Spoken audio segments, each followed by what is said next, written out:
আসসালামু আলাইকুম। আজকে আমি হাজির হয়েছি আপনাদের সামনে চিকেন মোমো নিয়ে।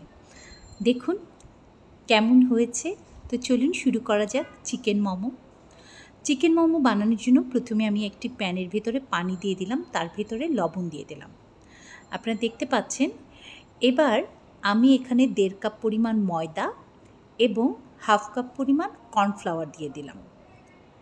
এবার আস্তে আস্তে এটা খুব সুন্দরভাবে ফুটতে থাকবে। আমি ময়দাটা আর কর্নফ্লাওয়ারটা ভালোভাবে সেদ্ধ করে নেব।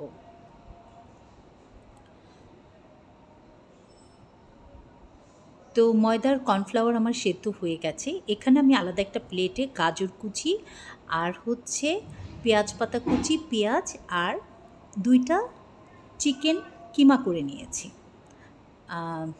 2টা চিকেন বলতে হচ্ছে চিকেন ব্রেস্টের পিস আমি এখানে ব্লেন্ডার মেশিনে দিয়ে খুব ভালোভাবে ব্লেন্ড করে নিয়েছি। কিমা না, কিমাটা একটু আস্তে আস্তে থাকে। তো আমি এখানে 1 টেবিল চামচ সয়া সস দিয়ে দিলাম। এবার 1 টেবিল চামচ ফিশ সস দিয়ে দিচ্ছি। আপনারা যে কোনো কোম্পানির সয়া সস বা ফিশ সস ইউজ করতে পারেন। এখানে আমি 1/2 চামচ গোলমরিচের গুঁড়ো দিলাম, 1/2 চা চামচ রসুন বাটা দিয়ে দিচ্ছি। এবার আমি একটুখানি আদা, এটার মধ্যে 1/2 চা চামচ আদা দিয়ে দেব। এই যে দেখতে পাচ্ছেন, এটা হচ্ছে আদা বাটা। তো আমি এই আদা বাটাটা 1/2 চা চামচ দিয়ে দেব। তো এবার আমি সব কিছু একসাথে সুন্দরভাবে, এগুলো আপনারা যা দেখছেন এখানে সব কিছু একসাথে সুন্দরভাবে মিক্স করে নেব। ঠিক আছে? তো চলুন আমি এবার সব কিছু মিক্স করি। হাত দিয়ে খুব আলতোভাবে আপনারা এটা মিক্স করলে চলবে, কেননা সব কিছু ব্লেন্ডারে দেওয়া ছিল। তো আমি এখন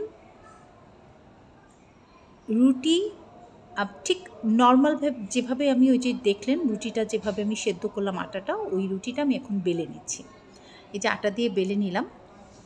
আমি এখানে খুব ফাস্ট করে দেখাচ্ছি, কেননা এটা করতে অনেক সময় লেগেছে। তো আপনাদের বোঝানোর জন্য জাস্ট রুটিটা বেলে এভাবে আপনাদের কাছে যে কোনো কুকি কাটার থাকলে সেটা দিয়ে কেটে নেবেন। আমি একটা গ্লাস ছিল আমার কাছে, সেই গ্লাস দিয়ে আমি কেটে নিয়েছি।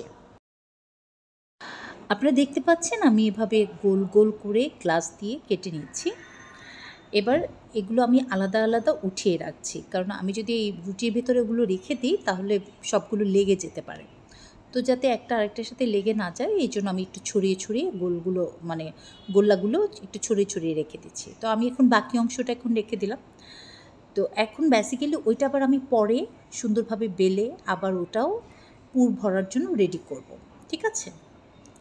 তো এখন এই যে চিকেন মোমো তৈরির জন্য যে আমি যে ভেতরের যে পুরটা রেডি করেছি সেটা আমি এই রুটির উপরে দিয়ে দিলাম। তো আমি যখন পুরটা রুটির উপর দিয়েছি তখন দেখলাম রুটিটা বেশি ছোট হয়ে গেছে। তো এই জন্য আমি আরেকটু পাতলা করে বেলে নিয়েছি, কারণ এটা এত মোটা হলে তখন আপনার পুরটা বের হয়ে যেতে পারে। যখন আমরা এটা ভাপ দেবো তখন এটা বের হয়ে যেতে পারে, এই জন্য একটু পাতলা করে আর একটু বড় করে নিলাম। এবার এভাবে আপনারা চিকেন মোমো যে কোনোভাবে ভাজ দিতে পারেন। এই যে আমি এভাবে ভাজ দিলাম, আপনারা তো দেখলেন। তো এভাবে ভাজ দিয়ে ঠিক নৌকা স্টাইলের, আজকের মোমোগুলো আমি ঠিক নৌকা স্টাইলের করব। ঠিক আছে?